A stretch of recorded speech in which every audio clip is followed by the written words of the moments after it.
בטלן שהתעצל לנוח, היה הולך לנמלה, חוזר בלי מצב רוח. הוא היה פחות טיפש, אז ודאי ידע שיש גם תוספת לפתגם, ראה את דרכיה וחכם. אני שואל, אתם עונים, האם זה פייר? והם לא יודעים.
סוף סוף לים, תוך שניות הוא נעלם, שניים קפצו אליו מיד, טובעים השניים מן האחד.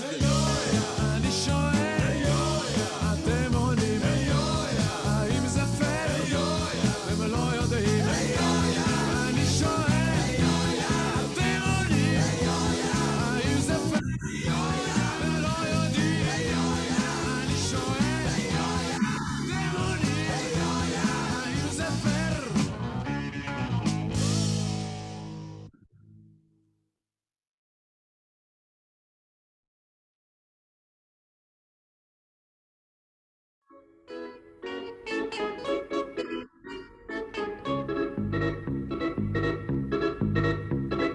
כל העם במילואים רק בישראל, מתנדבים עושים חיים רק בישראל. הכרמל יורד לים, דיסקוטק נסגר מוקדם רק בישראל.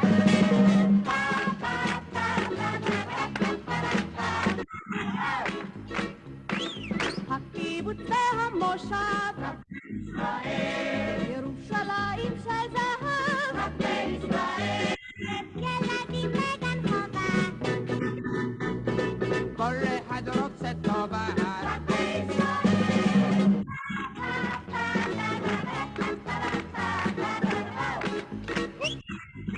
התפוז הכי מתוק רק בישראל. הירקון תמיד ירוק רק בישראל. ים הולדת לאילן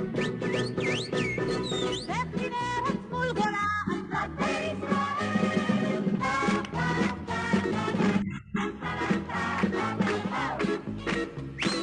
כל אדם הוא בן אדם רק בישראל.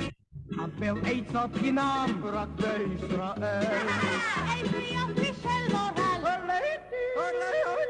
כל אחד הוא ג'נרל רק בישראל.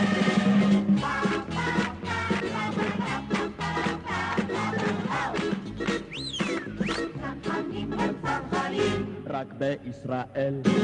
טייסים הם טייסים רק בישראל. לא ינום ולא יישן, יתגנב לחיל הים רק בישראל.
בשנה הבאה נשב על המרפסת ונספור ציפורים נודדות.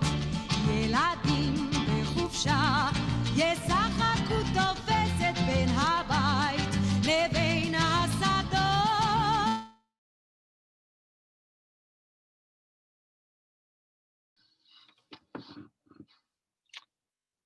Welcome everybody to CYJ Then and Now. I'm Ellen Kogan Finestone, and I'm glad that you are all here today.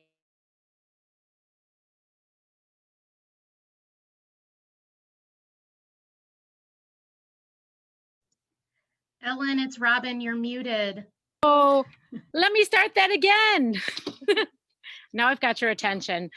Welcome to CYJ Then and Now. I'm Ellen Kogan Finestone, and I'm so glad that you're all here today to take a break from wherever you are and whatever you're doing on this day, November 22nd, 2020, to go back in time to smile, laugh, and reminisce about CYJ Midwest. Like many of you, CYJ was the core of my youth and young adult life. We all looked forward to being back at camp from the minute our buses left at the end of the summer, and we dispersed to different cities across the country. Camp was home, and we wanted to be back as soon as possible. We're living through some crazy times, and we hope in the next 60 minutes, we'll be able to remind you of your love of camp and the deep friendships you had there. In a moment, Brian Jaffe will begin an interview with former camp director and a guy I met at camp over 30 years ago, Barry Finestone, together with the current director, Robin Anderson, who I've had the pleasure to get to know through our children's time at camp and through some community, through some alumni engagement. After the interview, Robin will talk about the camp facilities now and the future of CYJ Midwest. We will have some time to schmooze in breakout rooms and conclude with a short video clip, a total blast from the past, so please stay with us until the end. Thank you, Maida Wasserman, Liz Luderman Phillips, and Rachel Ruskin for creating this program with me, and to Kevin and Robin for all your support. A special shout out to John Lowe for encouraging me to get back involved with Young Judea, and to my parents and to all of yours who we are grateful that they knew the value of Jewish summer camp and gave that gift to us. Brian Jaffe. Brian is the current chair of the board of CYJ Midwest. As a former Chanich, Madrich, Merakez, and the list goes on, Brian embodies CYJ in his professional life. He works for a Jewish foundation, and in his personal life. You can see his two daughters there with him. He and Shayna have sent their daughters to CYJ Midwest for camp as well. Thank you, Brian, for being here and for all you do to continue to support CYJ Midwest. Everybody, please remember, if you have questions for Barry or Robin, type them into the chat and we'll try to get through as many of them as possible. Put yourself on speaker view for best viewing, and Brian, take it away. Thanks so much, Ellen. Thanks so much for your leadership in putting this event together, and of course for your many years of friendship. It's great to see you. It's great to see so many friendly faces from over so many years. So a special welcome to all of you, and also a special welcome to Adina Friedman, who's Young Judea Global's new executive director, who's joining us on this call as well. It's just really great to be together with you. And I was thrilled to be asked to moderate this discussion because Barry and Robin are two of my favorite people in the world, and they're also two leaders who each had a unique impact on my relationship with CYJ Midwest over the years. Barry, during his 7 years at CYJ Midwest, really helped shape an entire generation of Chanichim and Sebet, and really solidified camp's place at its new home in Wapaka during that era. And Robin, throughout her now 2-decade association with CYJ Midwest, has overseen its evolution to what it is today, which includes an organizational restructure and a board restructure, in addition to making camp, just as special of a place for its families and its community that it ever was. So because these are two people for whom it's actually appropriate to say really need no further introduction. We're just going to launch right in. And I'm going to ask each of you to just talk for a minute about how you found CYJ Midwest. Going into your first summer, what were you told about it? What were you expecting camp to be? And what did you find once you actually started your first summer at CYJ Midwest?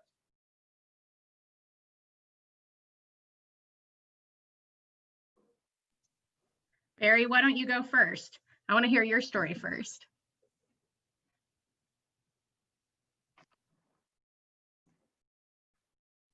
Oh, wait, but you're muted.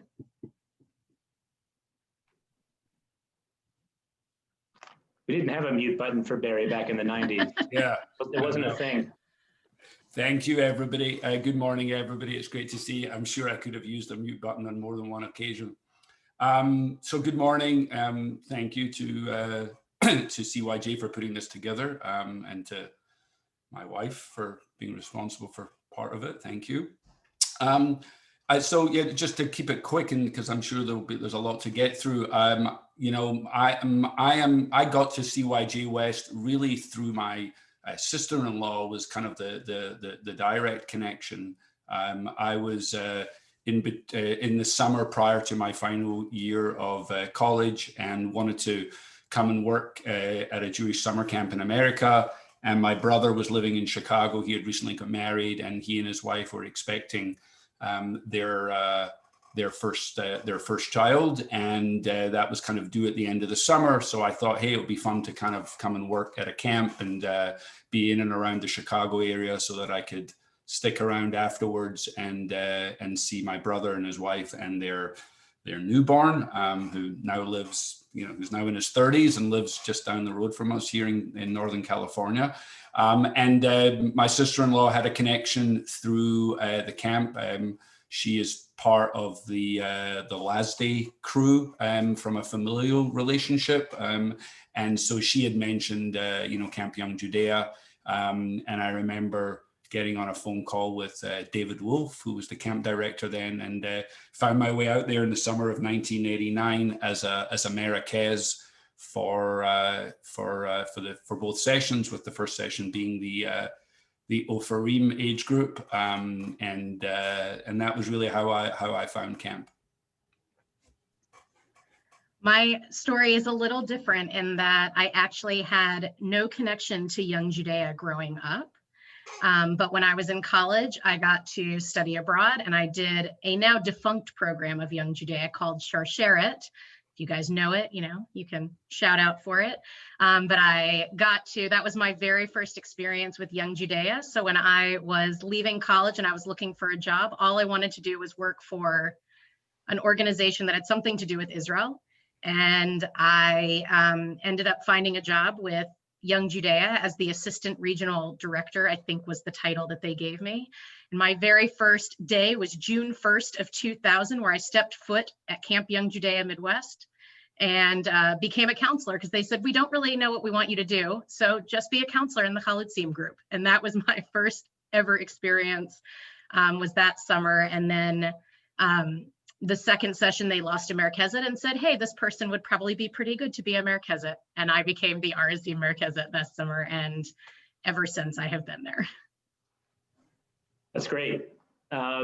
So overnight Jewish camp in general plays a really particular and special role in the lives of individuals and families. And both of you have experience as director of CYJ Midwest being out on the road recruiting for camp. And I'd love to know, Barry, when you were out on the road, what were the kinds of things that you would emphasize when you're talking to parents, when you're talking to prospective campers about what CYJ was all about? And Robin, if you could also just sort of give your perspective from a more recent time, what kinds of characteristics about camp you emphasize? Yeah, sure. So I think what was important for me, and it took me a little while to figure it out.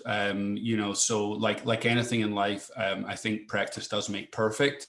And so when I was going on the road to try and recruit campers, there was a little bit of trial and error. But I think what kind of turned it for me and became more successful was the realization that the more time that I spent on not trying to compete perhaps with the other camps that were out there, but more specifically talk about the unique value add that Young Judea Midwest offered was what I think resonated the most. And so many times, I actually used to have a line where I would often say to people during a session that this actually might not be the camp for you, right? That I believed in the import of summer camp, but it was important to tell people what we were and what we were not. I think the thing that I pushed more than anything really were two items. One was, we were a Zionist youth movement, and that connection to Israel was not just in words only, but it was actually very real, and it played out in the Tzofim, and it played out in an awful lot of the programming that we did. And then the other thing was the size of the camp. I think that was probably the single most, the strongest selling point, where I really played up the notion that, which was the truth, that everybody who worked at the camp, whether not just the kids' own counselors, but all the way through the entire camp, all the way up to the director, we would actually know your kid. We would actually have a relationship with your kid. So if you called or you had a question about how your kid was doing, I used to say, I didn't have to put down the phone and go find out, right? We knew. And so something that was perhaps perceived as a little bit of a weakness of the camp, it was relatively small in size. I chose to kind of turn on its head and attract people. And I think that was one of the key things. And then the final thing I would just say was really fundamentally a ton of the faces that I'm looking at here, which is the amount of people who worked at the camp and came back, who were campers and then came back to be madrachim, was just enormous. And that sense of like being in the family, so to speak, was something that I pushed, to welcome you into the CYJ Midwest family. Barry, we talk about like almost the same things today. We actually, the piece about being small and that we only can take a certain amount of kids is something that is really, really important for a lot of the families that choose today, just like it was when you guys were all at camp. I think not a difference, but an addition to what we also talk about is the fact that the community is pluralistic, and that we have these kids that come from so many different Jewish backgrounds, and that this is a place that they can feel safe and inclusive and be able to ask questions without feeling bad about asking questions about each other's Judaism. And I think that is a huge piece of why people feel comfortable sending their kids, even if they are a specific denomination, that they have the opportunity to meet kids of so many different backgrounds. We talk about where kids come from as well now. Kids come from all over the Midwest, as well as from California and Texas and Florida and the East Coast. And in the past couple of years, we've had kids from Israel and France and Mexico. And one of my favorite stories is the bunk of the Bogrim girls, where they made a video of themselves because they spoke 5 languages in that bunk, and they wanted to show that there were 2 kids in that bunk that didn't speak outside of their native language, and they figured out how to connect with each other. It was English, Spanish, Hebrew, Russian, and French in that bunk. So it was a pretty wild summer of trying to get them all to understand each other, but by the end, they are all still connected to each other today. That's great, Robin. And speaking of memories, I know that memories of camp are what drew a lot of people on the call today to want to participate. And we all have our favorite special memories of camp. None of us would be here if it weren't for that. And so when Barry and Robin and by the way, Noah Gallagher is also here as a former director. So we've got at least a triumvirate, if not more. When you close your eyes and summon, your favorite memories of CYJ, I'm wondering, what is it that you see? What place in camp, shows up?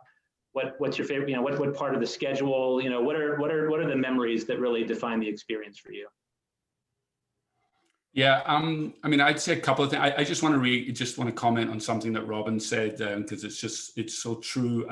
That the pluralistic nature of Young Judea and attracting all kids from different environments, was really, way ahead of its time in so many regards, right? Given where we are now, living in a, kind of very post-denominational Jewish world.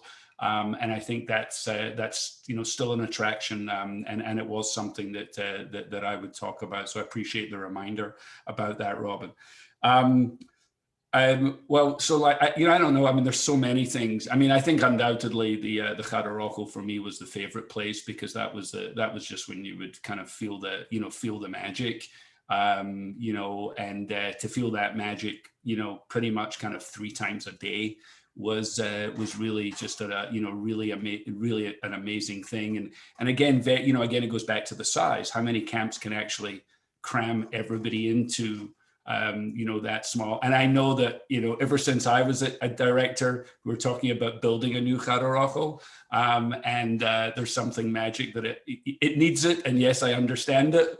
And also there's just something amazing about all of us being jammed in there, because you could feel kind of, it all happening. When I close my eyes and think about, some of the happiest times, not surprisingly, I'd be lying to say the tremendous relief when the buses would leave camp at the end of the summer, because of the awesomeness of the responsibility of having people's lives. And, I know that I am ridiculed correctly about my safety stuff. But for me, it was just like, oh my gosh, that was also, and I also, I really, I enjoyed, I also enjoyed going out of camp, particularly to the younger age groups, to go and visit them on Tiolim. It was kind of like a break for me, but also get to see everybody else in a different environment. So that was, that was really, a fun moment. And there are countless. I mean, crammed an awful lot into 7 years of my life. I would say yes on when the buses leave, because you can breathe again. But on the opposite side is the minute that those buses drive in and you watch the kids come off and all the staff members are standing there with their hands up like this, and they kind of create this little tunnel for all the kids to run in. I do not know if that happened in the 90s, but it happens now. And all the kids get really excited and they run in. And when they see that first friend to give them that hug, or they see that staff member that maybe that they saw at a different program and they recognize that face, it's really like you can see that the family piece has already started just getting off of the bus. My favorite place at camp is the lake at sunset. And that is where I end every tour of anybody that ever comes to camp, is I always end the tour at the lake, because who doesn't love the lake at camp? Even if you don't like sand, you still love the lake. And with the lake, I love free swim, because I think it's pretty great that you can have the entire camp down there. And even if you haven't seen your siblings or your best friend from a different age group, that all of a sudden you can be there together and be buddies and swim and take a boat out. And I think that those pieces are pretty fantastic about CYJ. That's great.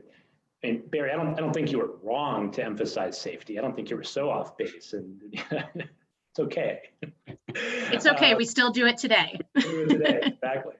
I wonder if either of you can address the impact that CYJ has on the Tzevet. In other words, we understandably, when we talk about the power of camp, we often focus on the chanichim, which is that's what we do it for. But camp also plays a special role for the staff, and I'm wondering if either of you can kind of speak to that angle of it. Yeah, I mean, look, I think for me, there's undoubtedly a realization probably after my kind of second summer, I think it really was, where that you were actually being the director of both the Chanichim and the Madrachim, and for me, given the fact that that I was just a year or two older than most of the other people, I've often said that I see that Anne Lowe is on the call, and my entire career in the Jewish community is down to the fact that a group of Hadassah women saw something in me that I didn't know existed, and I'm eternally grateful for that. And at the same time, I would never have hired myself. You know, I was too young to understand the awesomeness of the responsibility, but young enough just to say, screw it, I can do this. And I think that, you know, so I will say that camp, being a young person running a camp shaped my life, camp shaped my career. You know, kind of everything, you know, the any skills that I have, you know, that working in my job and also in my life, you know, whether that's being a parent or a husband or a friend or a son, were really fundamentally a function of what happened at camp. So I think that the notion of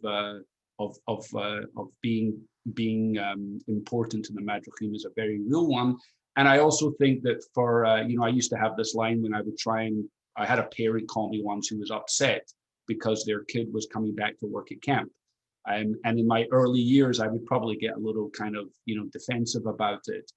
But as I realized the impact that it had on the Madrugim, you know, I turned to this parent and said, you know, I just want to let you know that your daughter will be will be America's, will be a unit head. She will be responsible for a staff of 5 or 6 people. She will be responsible for the health and well-being of 35 kids and so on and so forth. And I said, if you can find a realer job than that in the summer. And so in many ways, the Madrugim were kind of thrown in at the deep end in the same way that I was. And there really is no option of sinking or swimming. You have to swim because it's just too important. And so I think camp to this day has a massive import for you know, leadership skills for the Madrugim, and in some cases maybe even more so than the campers themselves. I think that staff nowadays, I think it's a lot harder to get people to come back to work at camp, just in the nature of the world that we live in today. But the way that we really think about the staff today is that they are their own ADA. I don't know if you guys ever felt like that when you were at camp, that like this group of people were your own ADA. And that as we've moved forward into the future, we have to look at them and making sure that they're building the skills that Barry's talking about. But we don't have that opportunity in high school anymore. We don't have clubs or a lot of that experience anymore. So we are really teaching everything that all those regional directors and all of the people that were doing club-based programming when you guys were growing up, that we are now teaching in essentially 1 week of staff training before the kids get to camp, on top of all the other things that we're thinking about. But the staff, and I see many of my former staff members on here, a few of them who took over when I decided to have a baby in the middle of the summer. So thank you to all of you that did that.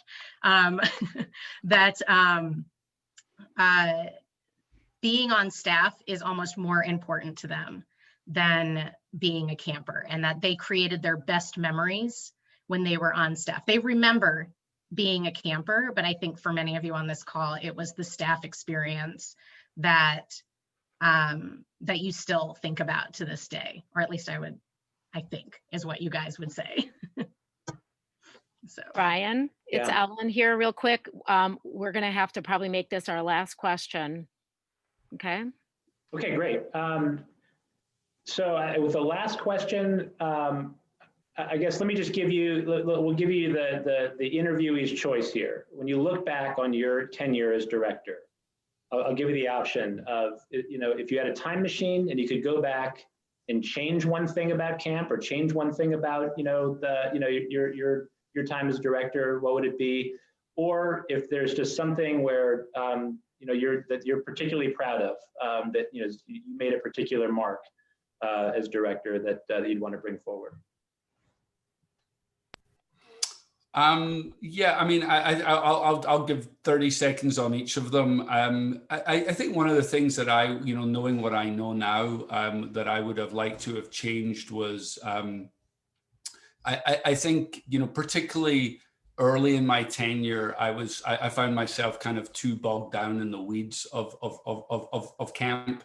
And I think that was partly my age, partly my control freak personality, and probably would have liked to have kind of been in there a little bit more, you know, so I kind of regret, you know, not hanging out with the kids more. I mean, I think I did a fair amount of it, but that's one thing that I think I would have changed.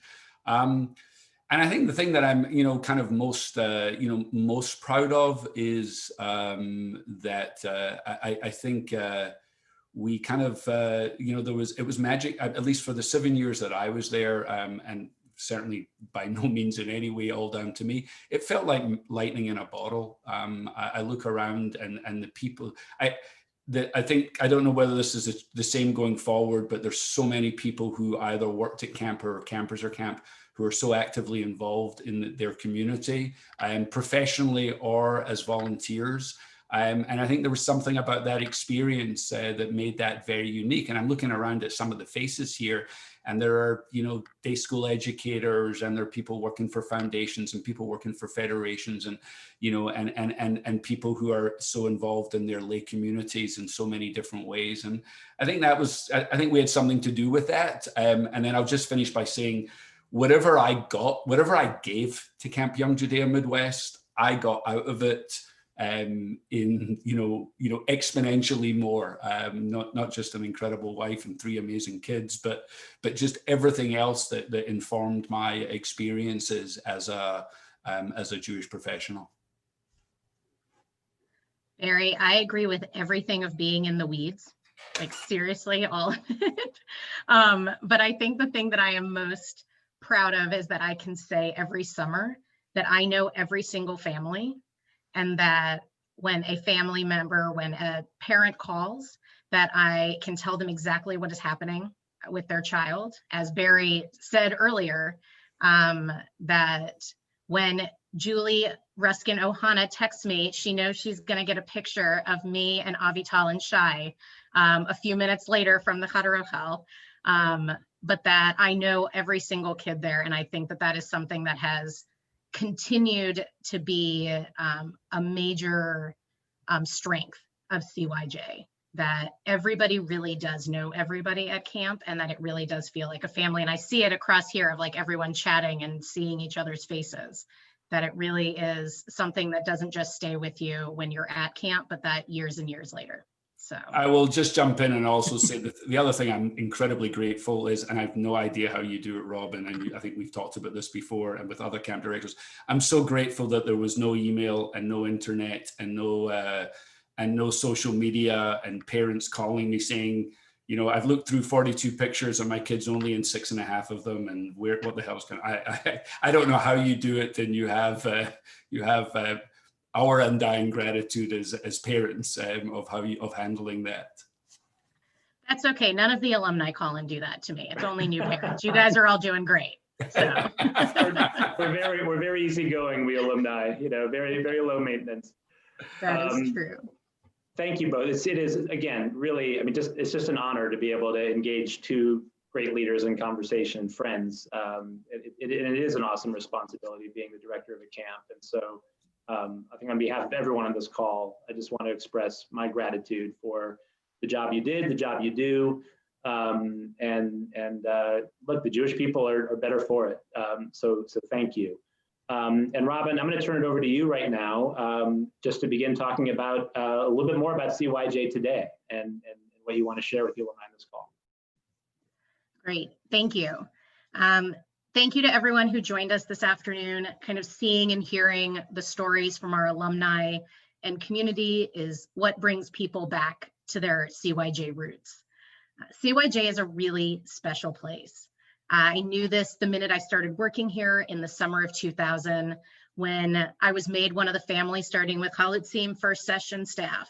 Thank you to Jessica and Talia Haranblock and Heather Raven McKee. They were my co-counselors that summer. Since that summer, I've watched hundreds of campers become staff get married and start families. I see many of you on here. And I've welcomed the 2nd and 3rd generations of campers to CYJ. We've evolved to stay up to date with our changing times. We've dug deep and found our way after difficult challenges. Over the past 9 months, our world has faced difficult times. For our CYJ family, It was hard to tell hundreds of campers and staff that we would not open in 2020. Yet, with the generous support of our camp families, donors, extended community, and many of you, we raised over $460,000 to cover the cost of not opening camp. Thank you for your generosity and support. Yet much of that funding was one-time grants to help with the short term. Now we're ready to bring it home. We have opened registration for the 2021 summer, and we're working with our newly formed Public Health Committee to make adjustments to open camp safely. The camp you called home is still the camp that we call home. While our lakefront has remained unchanged, and the t-shirts in the Char Rochel mark the passage of years, we have made a few key improvements that I just want to share with you guys.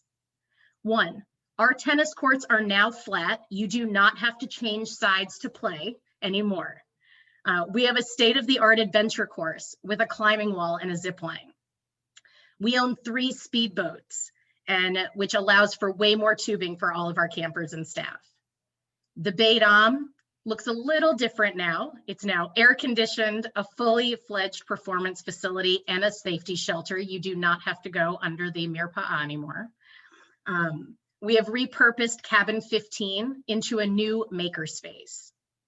And we've expanded the use of our land to include a new fishing area, a new Tiul site, a new amphitheater, mountain bike and hiking trails, and a new hammock village. Camp is a place that you can be proud of. Our campers are meeting kids from around the country and making meaningful Jewish memories. When it's not a pandemic, they travel to each other's simchas. However, many of them have been on Zoom simchas throughout this.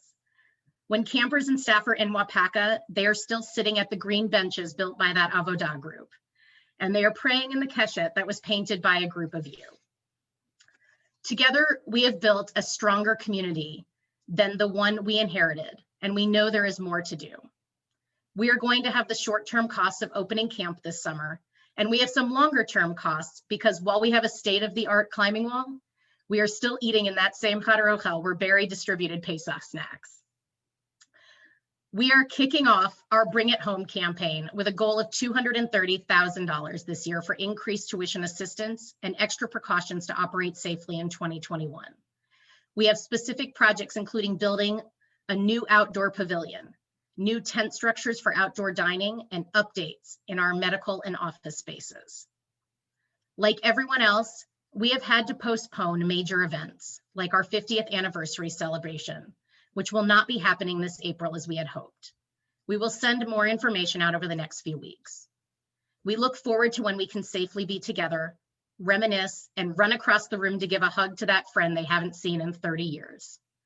When this happens, we want our community to say that we have our memories of the past and we are helping to create memories for the future. We need your support today. Check the chat for our donate link. I am giving $1,800 this year because for the past 20 years, CYJ has been my second family.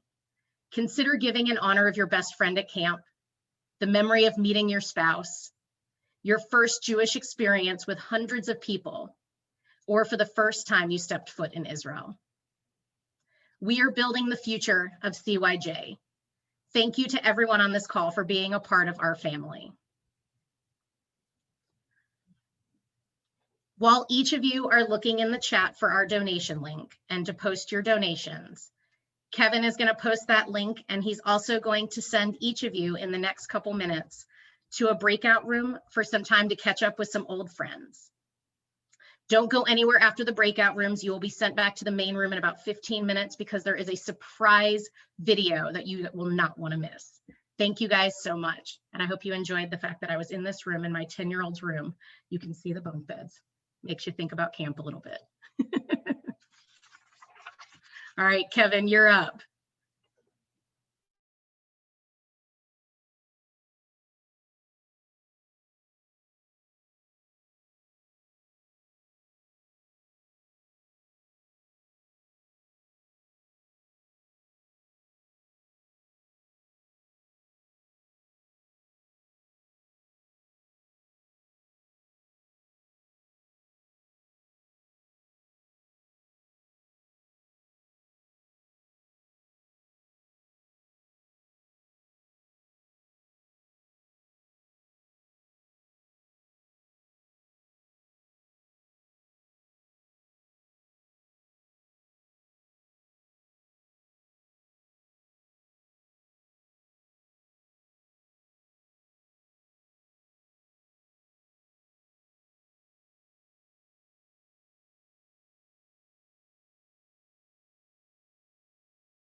Welcome back, everybody. In a few moments, if they say that a picture can tell 1,000 words, oh my gosh, wait till you guys see what's next. So get out your tissues, and Kevin, whenever you're ready, start that video.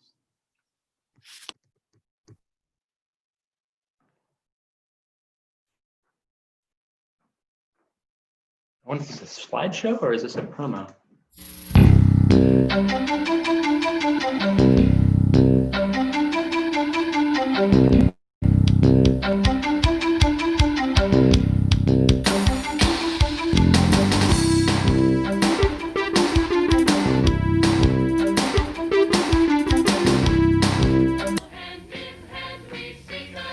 Camp Young Judea is the start of friendships which are beyond the summer experience and last a lifetime. The emphasis of our programming is on group experience of living, working, learning, and sharing responsibilities for one another, and creates very special ties of friendship which cuts across the barriers of time and distance. One day I was chilling at CYJ, minding my own business, having fun every day. This lady walks up, called the O'Faree. You could tell they were cool by the way they smelled. We be Oakley's, we be Oakley's, we got it, we are the best. We may be smaller, but we keep the rest. We be Oakley's, we be Oakley's,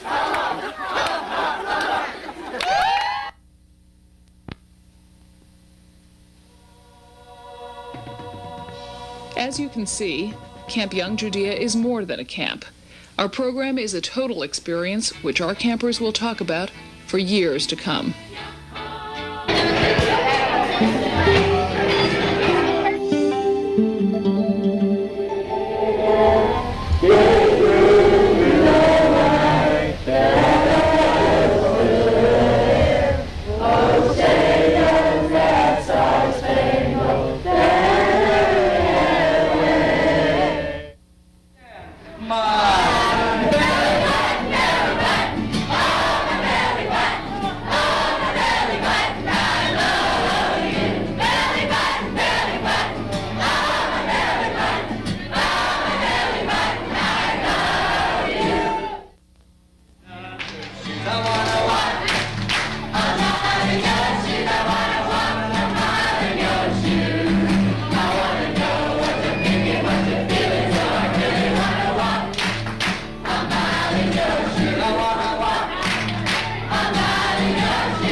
One main reason why a lot of campers do come back all the time is to also learn about their Jewish background, because I feel it's important for Jews in the world today to learn more about where they came from and what their future is like in the United States.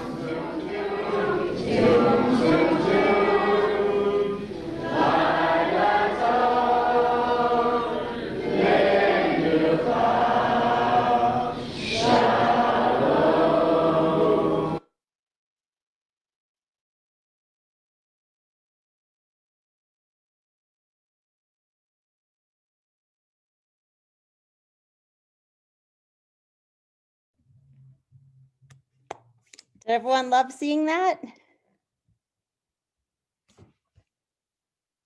Hi, everyone. My name is Maida Wasserman, for those of you who don't know me, but I think I know the huge majority of you, and it's put a huge smile on my face to just be here with all of you today. I actually started CYJ in Ortonville through Elisa Ash's parents. Our parents were friends, and I remember getting dropped off and hearing akshivu, akshivu na, and the announcements in Hebrew, and my mom saying, what are we doing here? This is going to be all in Hebrew. But I absolutely loved being there. I was a camper there. I was a camper in TY as well, but then I went to Nelsonville and was a counselor, and then I was a Merkezet in Wapaka with Barry, and it absolutely helped shape the person I am today. I've been out of CYJ for years. I don't have kids. I haven't sent anyone to camp. And other than on Facebook, I really haven't seen people, and I'm up in Massachusetts.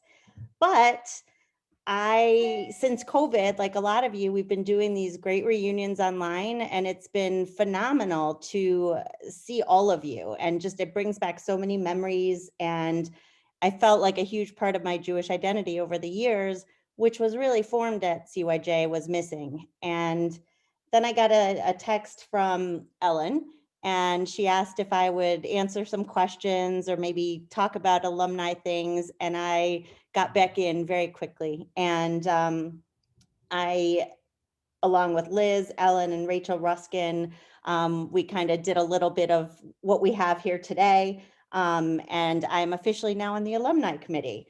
And we've had a blast on the alumni committee. It's been just so much fun catching up, but also talking about what we want to see for the future with alumni. Between the board and all the committees we currently have, we have about 34 alumni that are involved in a variety of things. We are currently creating an alumni committee to create more programming and connections, which I think a lot of us are craving, especially during COVID times. We would love to see you get involved. If you want, you can contact Ellen or myself or Liz or Rachel, and just reach out to any of us to find out how to get involved in the alumni, and also Robin as well, to find out how to get involved. And I would love to be involved with all of you. It's just so much fun. There's also an alumni page on our website, and I guess the yearbook project is getting ready to be finished. And by the end of the year, we expect to have all the yearbooks posted on our alumni page. So if you check out the alumni page by the end of the year, those should be there. Don't forget to join CYJ Midwest on Facebook, CYJ alum Facebook pages, post those pictures, keep posting them. I love seeing everyone's old pictures. I have one of me in the painter's hat from 1983, my first summer, going through, I think, 1992 when I was last there as a Merkezet. So check your email for the Alumni Insider, which will come out quarterly. Also, we will be sending everyone a follow-up email with all of the resources that I just talked about. I cannot explain how excited I am to see all of you. Get involved. It will give you the fuzzies, I promise. It really will. I think the first Zoom call I had with Ellen, Liz, and Rachel, I was smiling ear to ear at the end of the conversation, and I was just so happy to be back in touch with kind of what helped mold me as a Jewish person, and just as a person in general. My heart is happy today, just seeing all of you. And at this time, I want to introduce Liz Luderman Phillips to speak next. Unmute. Oh, Liz is muted. Can we unmute her? Hey, hi. Hi, I'm Liz, and I know a lot of you on this call, and if I don't, I wish I knew you, and I look forward to knowing you in the future when we can finally be back together.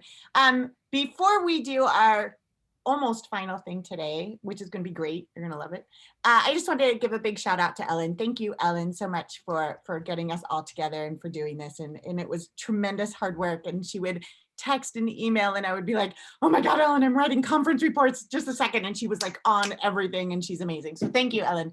Okay, so guys, we're gonna do something which is really cool. It's called a chat waterfall. And here's how it works. Okay, I'm gonna ask you a question. This is the question. Don't answer it just yet. Ready? Just get your thought in your head. And the question is, if you could sum up in one word that describes why you're grateful for CYJ. Do you like that I work at PJA and yet, which is a school, and so I often confuse the CYJ and PJA. Anyway, if you could sum up why you're grateful for CYJ in one word, I want you to think of that word.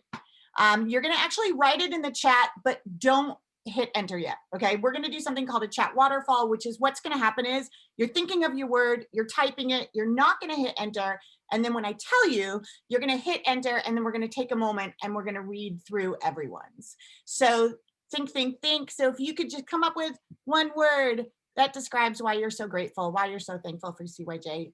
Please make sure it's connected to everyone when you put this in the chat. Think of your word. I know some of you might do short phrases. That's all right. Okay, ready? Write it in. Don't hit return. Wow.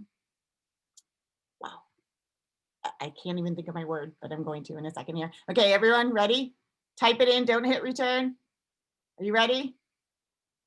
Thumbs up. I see some people still typing. Okay. Oh, thank you. Thank you for some thumbs up. I appreciate that. That's awesome. You ready? Okay. And if everyone on the count of 3, you're going to hit return, and then you're going to take a second and scroll through. Okay, ready? Oh, you guys are doing a great job. I would like to point out that my middle schoolers are not as talented at this as holding off on hitting the return button. So I want to thank you for being really good at this. Okay, here we go. On the count of 3, 1, 2, 3, hit enter, go. Yes, way to go. Nicely done. And please take a second and read through these beautiful, wonderful responses. And thank you, CYJ.